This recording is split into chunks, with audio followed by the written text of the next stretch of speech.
Hello. आज हम लोग क्लास 10th का ये चैप्टर पढ़ेंगे,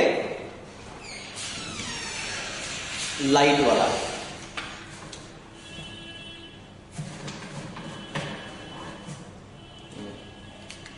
चलिए, तो सबसे पहले ये लाइट चैप्टर के इंट्रोडक्शन के बारे में देखते हैं कि लाइट चैप्टर है क्या और इसमें हम लोग कौन कौन सी चीजों को डील करने जा रहे हैं। ये हमारा पहला क्लास है, तो हम लोग इधर लिख लेते हैं अपना लेक्चर 1 या फर्स्ट क्लास। तो अब इस बात से आगे बढ़ जाए। सबसे पहले अगर आप लोगों को लाइट को डिफाइन करना हो तो लाइट को कैसे डिफाइन करेंगे? हम लोग सिंपली ये बात लिखेंगे कि light is a form of energy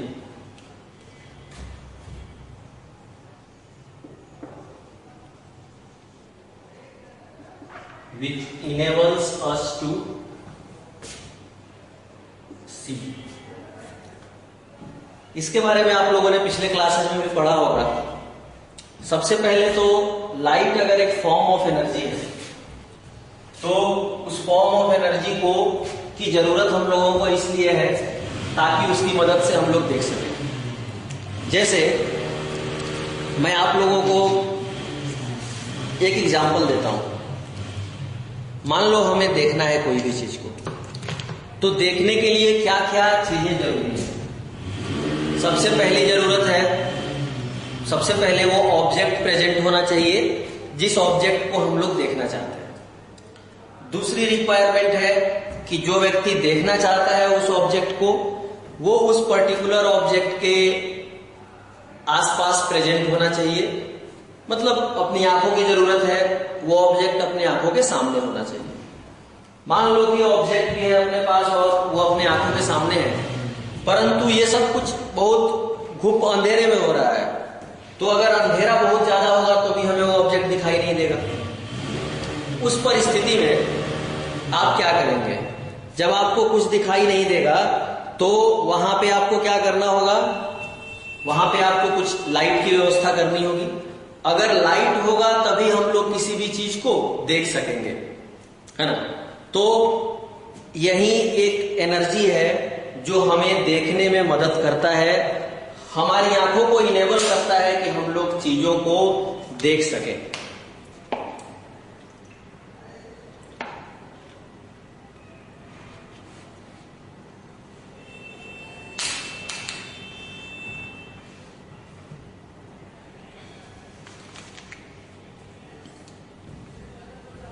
फिर ये लाइट के कुछ प्रॉपर्टीज के बारे में हम लोग विचार कर लेते हैं। जैसे इसकी एक प्रॉपर्टी है कि भाई it can travel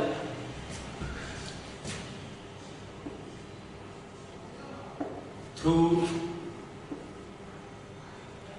vacuum.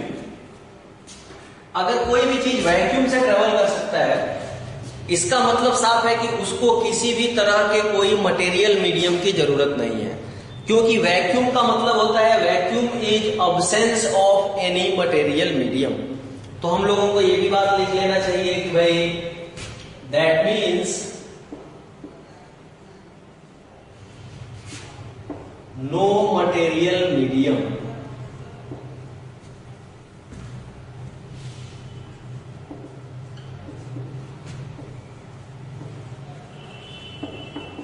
is required for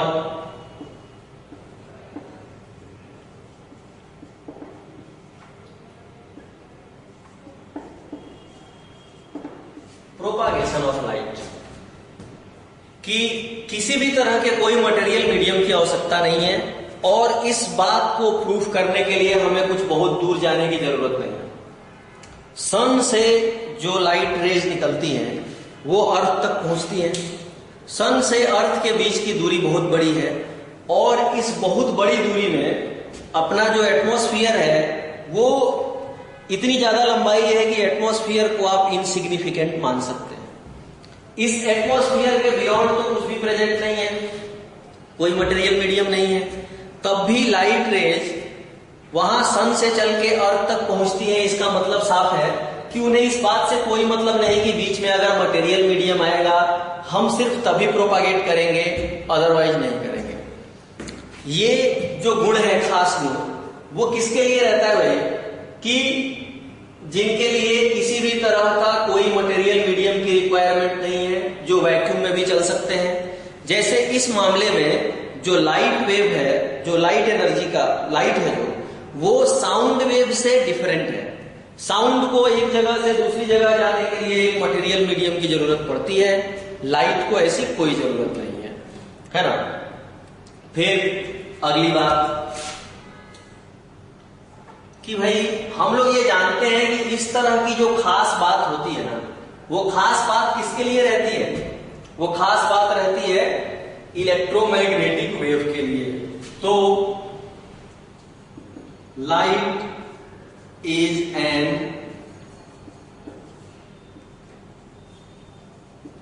electromagnetic wave.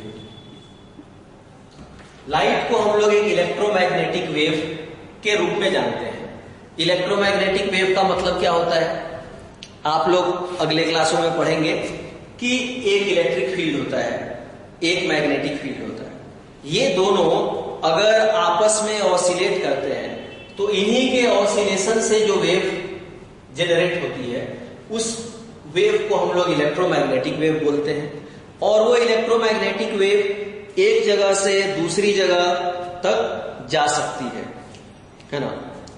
फिर अगला स्टेटमेंट इसकी प्रॉपर्टीज के बारे में हम लोगों को लिखना है कि लाइट के बारे में इट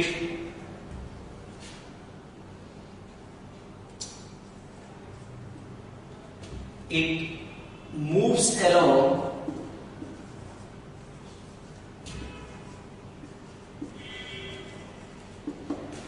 स्ट्रेट लाइन। ये लाइट एक जगह से दूसरी जगह एक स्ट्रेट लाइन के अलोंग चलती है। फिर अगर ये चलती है तो इसका कुछ स्पीड होगा। तो speed of light is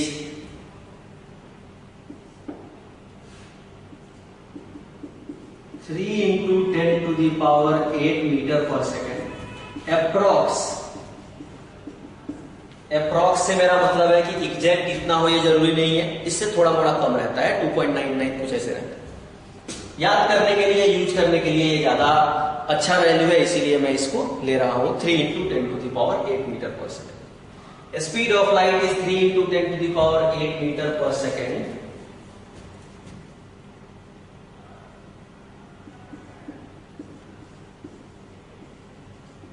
in vacuum. Light के बारे में एक और अच्छी बात ये जान लीजिए कि it has maximum speed in vacuum. कि दरअसल लाइट जो है वो सबसे तेज अगर कहीं ट्रेवल करता है तो वो जगह है वैक्यूम। जहां पे कोई भी मीडियम नहीं होगा वहां पे लाइट की स्पीड सबसे ज्यादा होगी, है ना। और लाइट की स्पीड सबसे ज्यादा होने के कारण वैक्यूम में मैक्सिमम है। वैक्यूम के बाद अगर कोई भी आप मीडियम लेते हैं, अगर आप एयर लेंगे तो भी वैक्यूम से थोड़ा कम हो जाएगा, अगर आप वाटर लेंगे तो थोड़ा और कम हो जाएगा। ऐसे ही जैसे जैसे आप ऑप्टिकल डेंसिटी बढ़ाते जाएंगे किसी भी मीडियम का, तो उस मीडियम में स्पीड ऑफ लाइट प्रोग्रेसिवली कम होता जाएगा। ये बात का हमें ध्यान रखना है। तो सबसे ज्यादा मैक्सिमम जो इसकी स्पीड होगी वो वैक्यूम में होगी और उसका मैग्नीट्यूड होगा 3 into 10⁸ metre per second approximately. ठीक है, ये हो गया। इसके बाद थोड़ा सा और बढ़ते हैं, लाइट के कुछ और प्रॉपर्टीज के बारे में देखते हैं।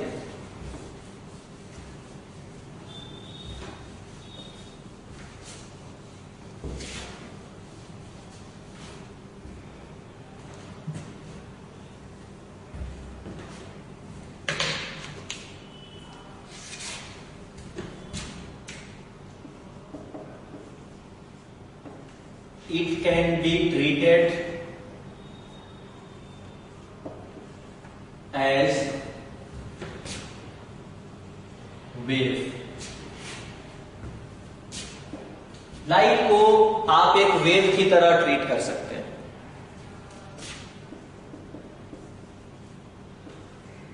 It can be treated as particle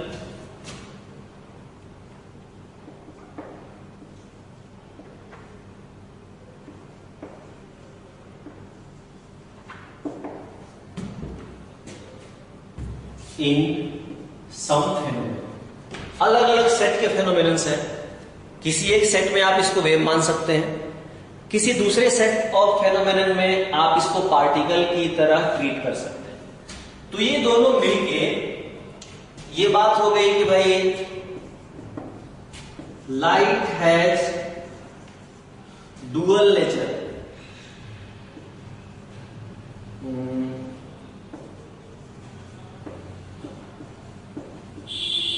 dual nature का मतलब समटाइम्स वेव की तरह काम करेगा, समटाइम्स पार्टिकल की तरह काम करेगा। दोनों में से कोई भी काम इसके द्वारा किया जा सकता है। आपको इन दोनों बातों में कभी कोई आपत्ति नहीं होनी चाहिए। तो जैसे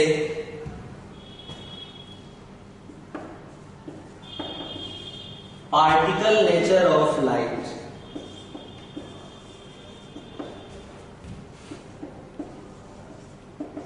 is used in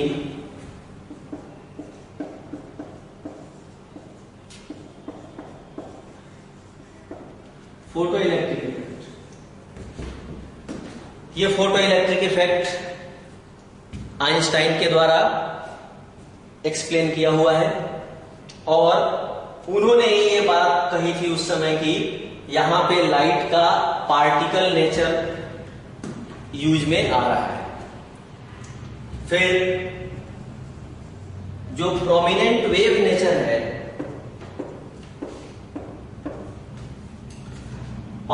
wave nature of light is used in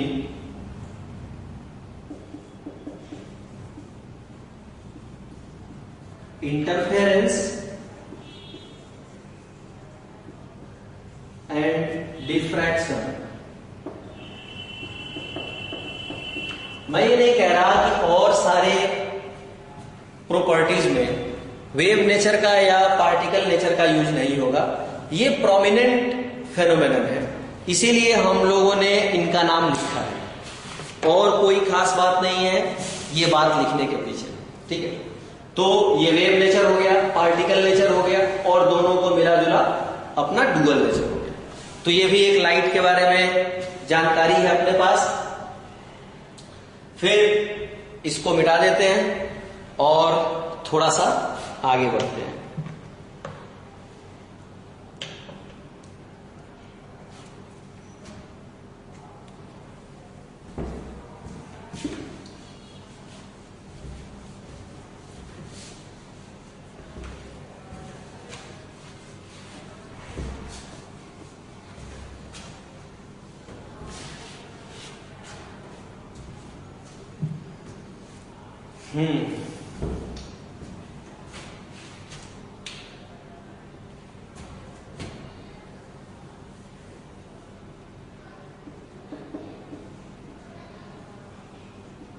It can cast shadow का मतलब परछाई होता है, आप लोग जानते ही हैं। मतलब अगर कहीं से लाइट आ रही हो और आप उसके रास्ते में कुछ ऑब्स्ट्रक्शन क्रिएट करें तो उस ऑब्जेक्ट के पीछे, जैसे अपनी परछाई पीछे दिख रही है वैसे आपको परछाई दिखेगी। तो ये भी इसकी खास बात है कि ये शैडो कास्ट कर सकता है। लाइट इट इज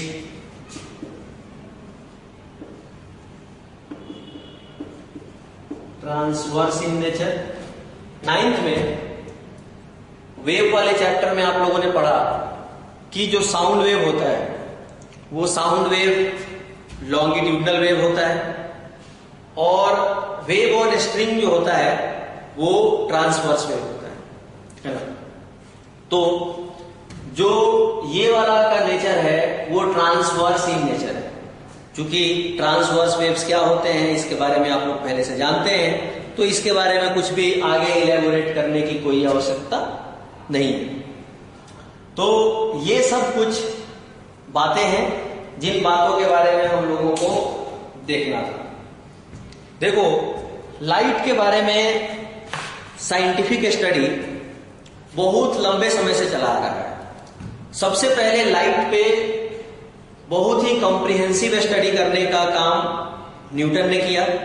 न्यूटन ने लगभग 20 साल तक लाइट पे बहुत सारे एक्सपेरिमेंट्स किए और उन सारे एक्सपेरिमेंट्स को उन्होंने अपने एक बुक ऑप्टिकोस में समाहित कर दिया। उस बुक में उन्होंने लाइट के बारे में बहुत सारी बातें बताई और उन सारी बातों का जो सबसे फंडामेंटल इशू था वो ये था कि लाइट छोटे छोटे पार्टिकल्स का एक बहाव है, एक स्ट्रीम है। उनके इस थ्योरी को करेस्पोकल थ्योरी कहा गया। करेस्पोकल थ्योरी का मतलब है कि भाई बहुत छोटे छोटे टाइनी पार्टिकल्स से मिलके उनके एक स्ट्रीम से मिलके लाइट बना हुआ है।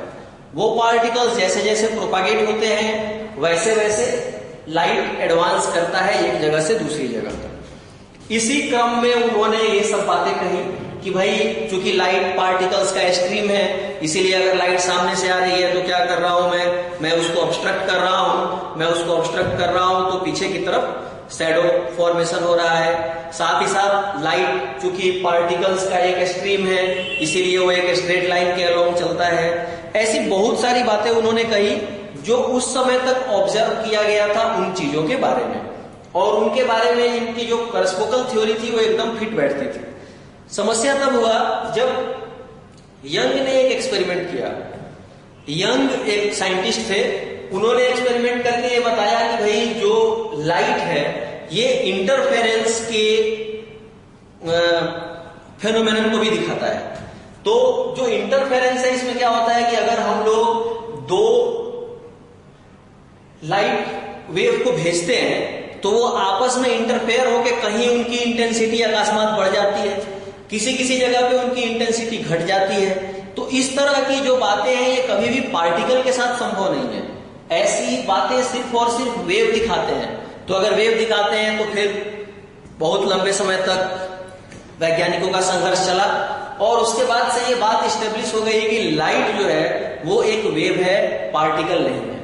परंतु यहां भी बात खत्म नहीं हुई। उसके बाद आइंस्टाइन का ये फोटो इलेक्ट्रिक इफेक्ट के बारे में उन्होंने खोजा, और फोटो इलेक्ट्रिक इफेक्ट को आप कुछ भी कर लो वेव के रूप में कभी नहीं समझ सकते।